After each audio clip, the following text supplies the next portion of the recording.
بسم اللہ الرحمن الرحیم۔ ابن اسحاق رحمۃ اللہ علیہ نے ذکر فرمایا ہے کہ جب حضرت آدم علیہ السلام کی وفات کا وقت قریب آیا تو آپ نے اپنے اولادوں کو خبر دی کہ ایک طوفان انسانوں پر واقع ہوگا، اور ان کو حکم دیا کہ جب وہ طوفان آئے تو تم کشتی میں میرے جسد اطہر کو بھی ساتھ لے لینا، اور جو مکان ان کے اترنے کے لیے مقرر ہو وہاں مجھے دفن کر دینا۔ تو جب طوفان آیا تو انہوں نے اپنے ساتھ اس جسد مبارک کو بھی لے لیا۔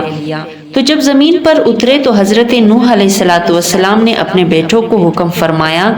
کہ جسد اطہر کو جہاں انہوں نے وصیت فرمائی تھی دفن کر دو۔ لوگوں نے عرض کیا کہ زمین ان کی جسد اطہر کے ساتھ مانوس نہیں اور جسد اطہر کو وحشت ہوگی، تو حضرت نوح علیہ السلام نے اس پر ان کو ابارا اور ترغیب دلائی، اور بطور شرط فرمایا کہ حضرت آدم علیہ السلام نے دعا فرمائی تھی کہ ان کو وہ شخص دفن کرے جو سب سے زیادہ طویل عمر والا ہو۔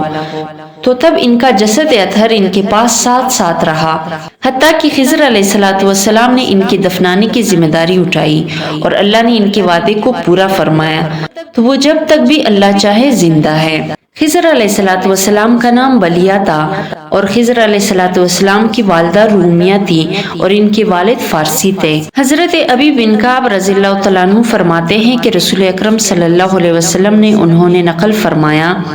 کہ جب آپ کو ایک رات میں آسمانوں کی سیر کرائی گئی تو آپ نے ایک عمدہ خوشبو پائی، تو فرمایا اے جبریل یہ کیسی عمدہ خوشبو ہے؟ تو عرض کیا کہ یہ ماشطہ اور اس کے 2 بیٹوں اور اس کی بیوی کی قبر ہے۔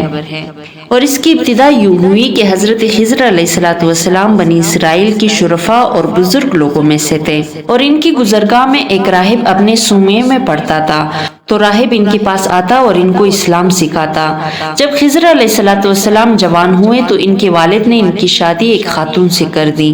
تو حضرت خضر علیہ السلام نے اس کو بھی دین سکھایا اور عہد لیا کہ اب یہ باتیں آگے کسی کو نہ بتانا اور یہ راز فاش نہ کرنا۔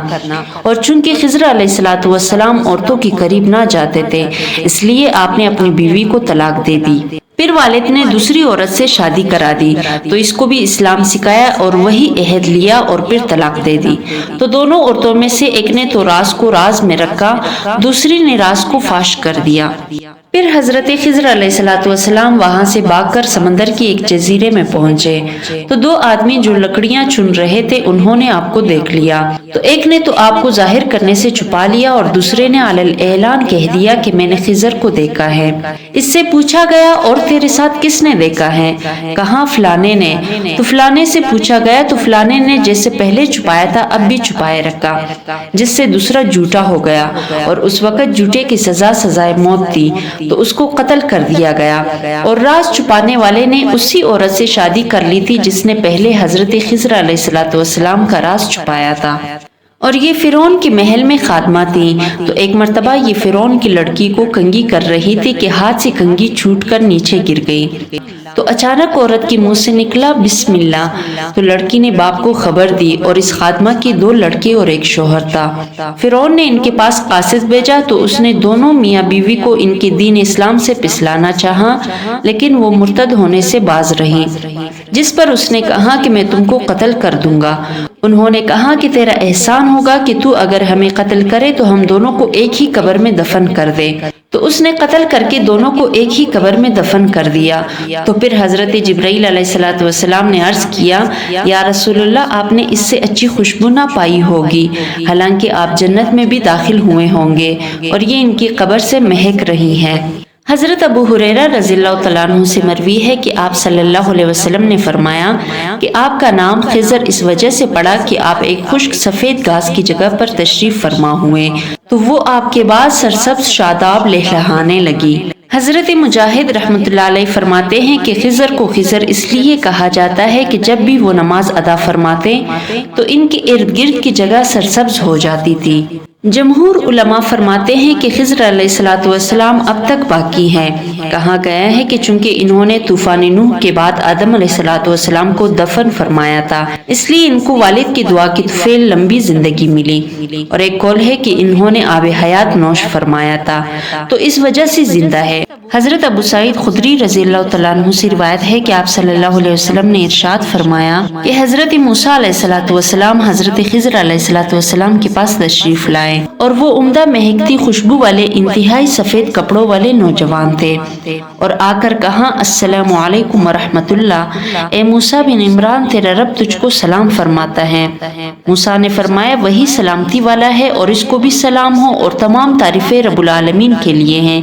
جس کے نعمتوں کا میں شمار نہیں کر سکتا اور اس کے شکر پر قادر ہو سکتا مگر اس کی مدد سے۔ پھر موسیٰ علیہ السلام نے فرمایا میرا خیال ہے کہ آپ مجھے ایسی کوئی وصیت فرمائیں جو مجھے آپ کے بعد نفع دے۔ تو خضر علیہ السلام نے فرمایا اے طالب علم، کہنے والا اکتاہٹ میں سننے والے سے کم پڑتا ہے، بس جب آپ ان کو کچھ بیان کریں تو اپنے ہم نشینیوں کو تھکاوٹ میں نہ ڈالے، اور جان کہ تیرا دل برتن ہے، بس دیکھتا رہے کہ کس چیز سے برتن کو پر کر رہا ہے، اور دنیا سے کنارہ کش رہو اور اس کو اپنے پیچھے پھینک دو، وہ تیرا گھر نہیں ہے اور نہ اس میں ٹھکانہ ہے، اور تجھ کو لوگوں تک پیغام پہنچانے کے لیے مقرر کیا گیا ہے، اور دنیا میں سے آخرت کے لیے توشہ لے لو اور اپنے نفس کو صبر پر ثابت قدم رکھو، تو گناہوں سے چھٹکارا پا جاؤ گے۔ اے موسیٰ اگر آپ علم چاہتے ہیں تو اس کے لیے اپنے آپ کو فارغ کر لو، کیونکہ علم اس کا ہے جو اس کے لیے فارغ ہو جائے، اور کثرت کلام کرنے والے نہ بنو اور بیکار بات سے بچو، کیونکہ کثرت گفتگو علماء کو عیبدار کرتی ہیں اور کم عقلی کو ظاہر کرتی ہیں، بلکہ اپنے لیے میانہ روی کو لازم کر لو، کیونکہ یہ چیز توفیق الہی اور درستگی کی علامت ہے، اور جاہلوں اور ٹال مٹول کرنے والوں سے بچو اور بیوقوفوں سے بردباری کرو، کیونکہ یہ حکماء کا فعل ہے اور حکماء کی زینت ہے، اور جب تجھ کو جاہل گالی دے تو اس سے بردباری کے ساتھ چپ ہو جاؤ، احتیاط کے ساتھ کنارہ کر لو، کیونکہ ابھی بھی جو اس کی جہالت اور گالم گلوچ باقی ہے وہ پہلے سے زیادہ ہے۔ اے ابن عمران اپنے کو کم علم خیال کرتے رہو، بے شک خودسری اور بے راہ روی اپنے کو مشقت میں ڈالنا اور تکلیف میں پڑنا ہے۔ اے ابن عمران ایسے دروازے کو نہ کھول جس کے متعلق آپ نہیں جانتے کہ کس نے اس کو بند کیا ہے، اور ایسے دروازے کو بند نہ کرو کہ آپ نہیں جانتے کہ کس نے اس کو کھولا ہے۔ اے ابن عمران جس شخص کی دنیاوی حاجتیں پوری نہ ہو اور دنیا سے اس کی رغبت ختم نہ ہو اور اپنی حالت کو حقیر سمجھے یعنی غریب و مفلس سمجھے اور زیادتی مال کی طلب میں رہے، اور جو اس کے لیے فیصلہ کر دیا گیا ہے اس میں خدا سے شکوہ رکھے، تو ایسا شخص کیسے زاہد ہو سکتا ہے؟